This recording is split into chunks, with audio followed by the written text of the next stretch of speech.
নমস্কার বন্ধুরা, ঘটি বাটি রসুই ঘরে আপনাদের সবাইকে স্বাগত। আজকে আমি বানাবো লিচুর শরবত।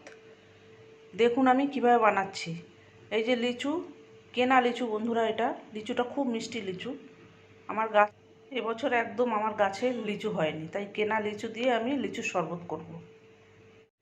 প্রথমে আমি কয়েকটা লিচু ছাড়িয়ে নেব। লিচুটা ধোয়া আছে, এইভাবে করে আমি ছাড়িয়ে নেব। লিচু একদিন গাছ থেকে পারলেই পরের দিনে কীরকম শুকনোও হয়ে যায় এগুলো।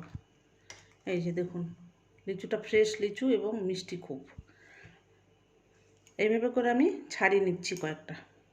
এই দেখুন, লিচুগুলো আমার সব ছাড়ানো হয়ে গেছে। এই যে বীজগুলোকে বের করে নিয়েছি। এবার এটাকে আমি মিক্সির ভেতরে করে মিক্স করে নেব। এই যে মিক্সিতে দিয়ে দিয়েছি।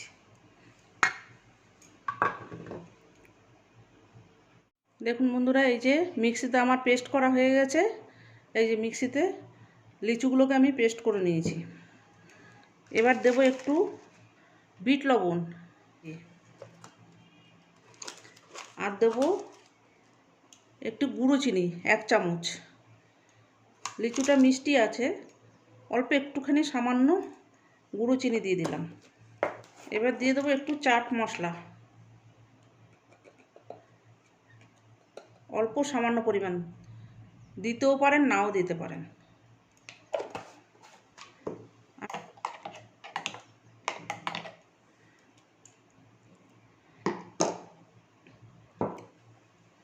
এবার এটাকে সার্ভ করে দেবো।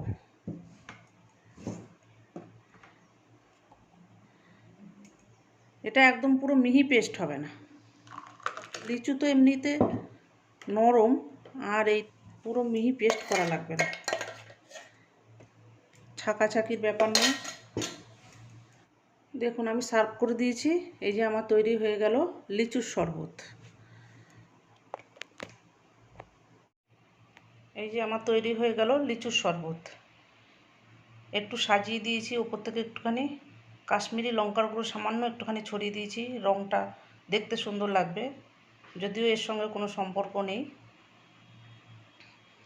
এইভাবে করে আপনারা বাড়িতে খাবেন এই গরমের সময়। আর এই লিচুর সিজনে এখন প্রচুর লিচু উঠছে। এইভাবে বাড়িতে তৈরি করে খেয়ে দেখবেন, আমাকে কমেন্ট করে জানাবেন।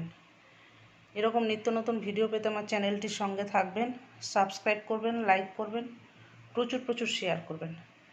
নেক্সট ভিডিও আসার অপেক্ষায় থাকবেন। ততক্ষণ আপনারা সবাই সুস্থ থাকুন, ভালো থাকুন, সাবধানে থাকুন। ধন্যবাদ।